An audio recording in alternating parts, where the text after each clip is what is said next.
So congrats on the show. It's so much fun. Was it as much fun to film as it looked? So much fun. Yeah, like literally a blast. Every day, every musical number, we just had the best time. Yeah. Yeah. Yeah, it was a dream. Nicholas, I know you've done Grease on stage before. How do you find the process different between doing a live stage musical and a television musical series? You know what I found really exciting is that, like with musicals in Broadway in general, unless you're doing a new piece, there inevitably is like you are bound by who did it before to some extent. You always try to make it your own. I was playing Danny, and I mean, especially with Grease, like there is a giant John Travolta shadow over all of our, shoulders. Mm-hmm. I really enjoyed like contrastly doing this project because it was like we do get to live in certain archetypes. Like we know who the T-Birds are in general, but no one's ever done Gil before. I get to do whatever I want.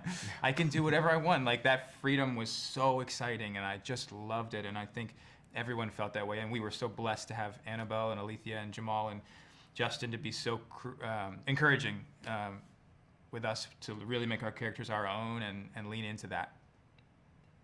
Keeping in mind I'm only 5 episodes in, but it feels like this Rise of the Pink Ladies has a slightly fantastical sensibility in that racial prejudices are acknowledged, but like not as blatant as they probably were back in the 50s. So, Max, I'm curious, how did that affect how you navigated Wally as a character, as a black man who's also among the social elite circle in his relationships?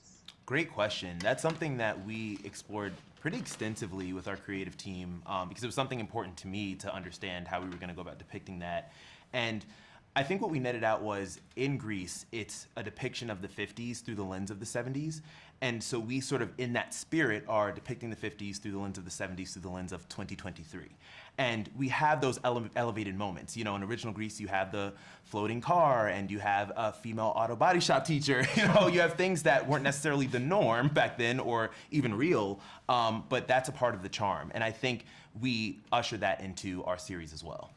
Yeah, and Annabelle spoke a lot about it being important that, I think like there are like more racial tensions that existed then and like that your character goes through and other characters go through that we don't touch on as heavily at the moment. I think that if we're lucky and we have more seasons, then those are stories that we will be excited to tell. But we also, they wanted these characters to not be defined by that only, to not only experience trauma, but to also experience joy and coming of age. And, Wally is not just one thing or defined by one thing, although it is significant for sure.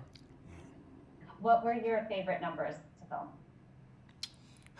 I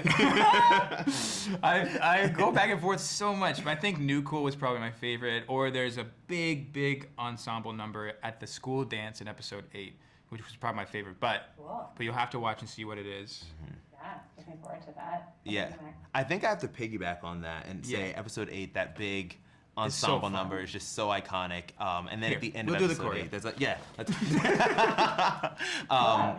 episode 8 is just amazing all around, I would say. Yeah. Fantastic.